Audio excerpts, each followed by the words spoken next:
Are you renting a home or apartment in Ontario? Or maybe you are about to sign a lease for the first time? Then this video is for you. Today I'm going to break down the Residential Tenancy Agreement, also known as the Standard Lease, and explain your rights and responsibilities as a tenant.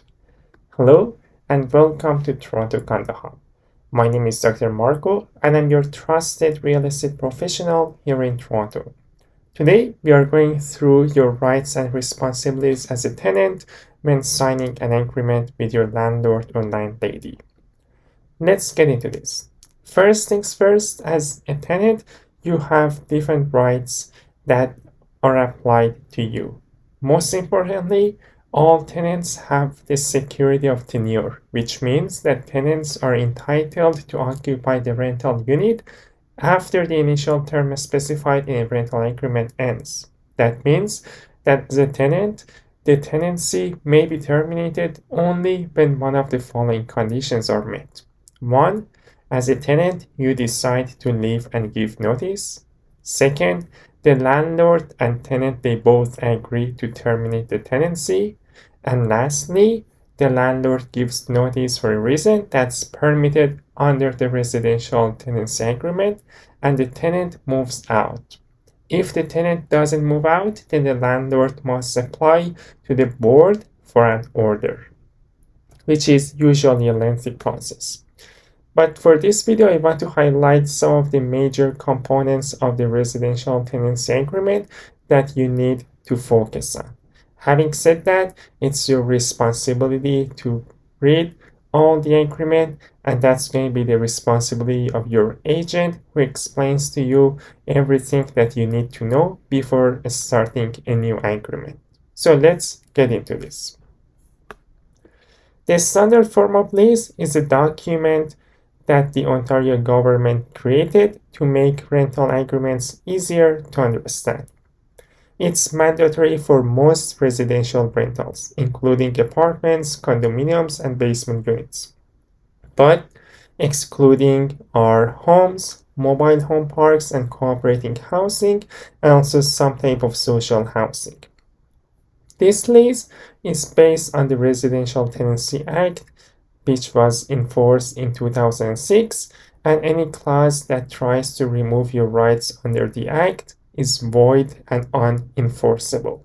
So even if the lease says no pets or you're responsible for all the repairs, it may not actually be legal.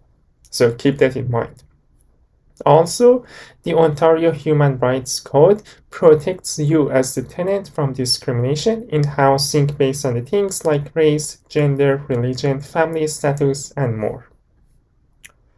Let's walk through the most important sections. First, there are the parties to this agreement. This includes the full names of the landlords and tenants.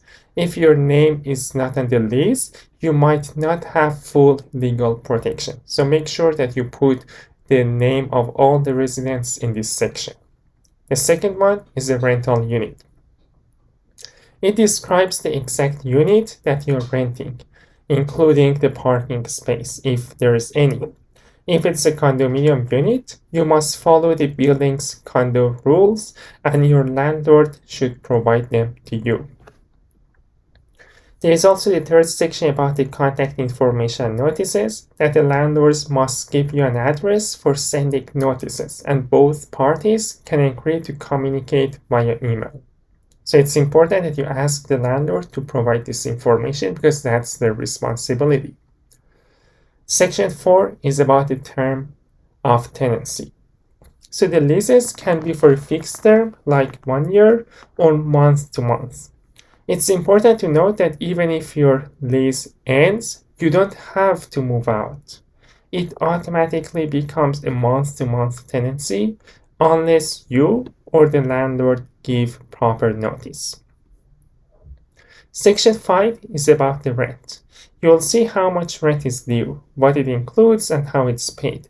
Tenants can choose to pay by post-dated check or even e-transfer, but landlords cannot demand that. Section 6 talks about the services and utilities. This section shows what's included in the rent. Is hydro or water included, or do you have to set up your own account? It must be clear in writing.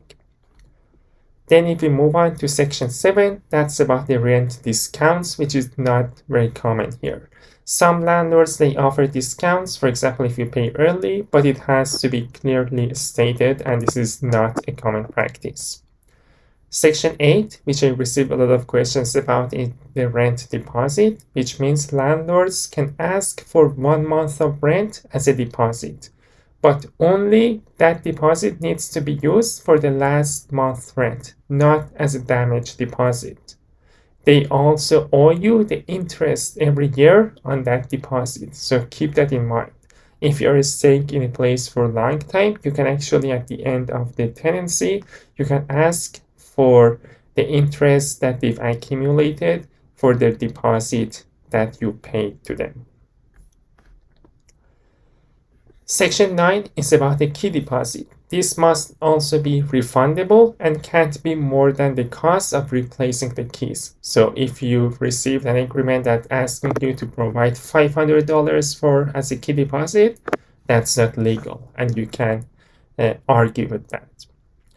Section 10 is about the smoking rules, which means that smoking is banned in common areas of the buildings, and any extra rules must respect your rights under the Human Rights Code. Sections 11, 12, and 13, that's about the repairs, insurance, and cleanliness of the place. Landlords must maintain the unit in good condition and follow safety laws. You are also responsible for cleaning and any damage you or your guests cause. Section 14 is about assignment and subletting. You can, of course, sublet your unit, but you need your landlord's permission. And here's the point, that the landlords, they cannot refuse without a valid reason, because it's your right to sublet your place if you want. Then sections 15, 16, and 17, that's about the extra terms and of course the signatures of the parties. Any extra rules cannot override your legal rights. Keep that in mind. Always read the fine prints and make sure that both sides sign the lease. Your landlord also must give you a signed copy of the lease within 21 days.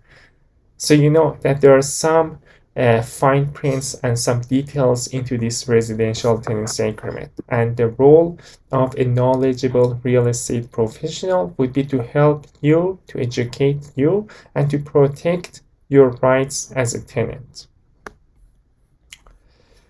There is also one more section about, there are of course appendix and appendices to this agreement that I encourage you to read. And you can write in the comments if you have any specific questions, but I want to highlight some specific sections. For example, when it comes to termination or ending of the tenancy. Let's talk about how to end the lease. As a tenant, you can end a monthly or fixed lease with 60 days notice. But if you're in a weekly lease or tenancy, the notice period is only 28 days.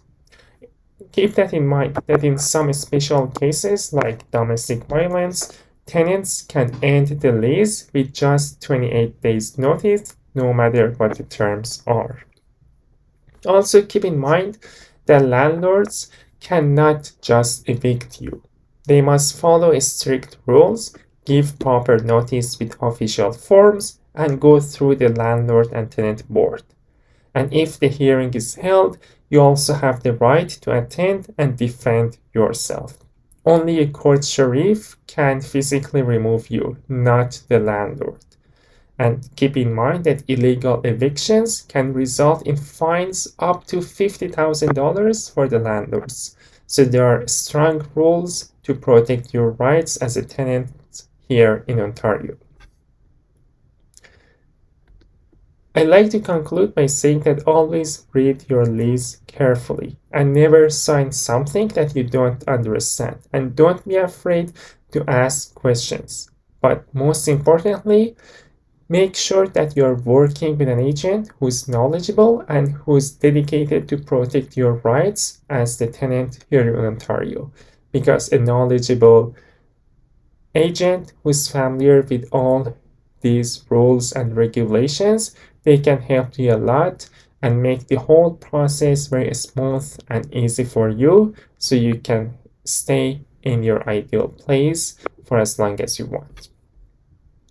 Thanks for watching this video, and if you found this helpful, please give it a like, subscribe for more tenant tips, and drop your questions in the comments below.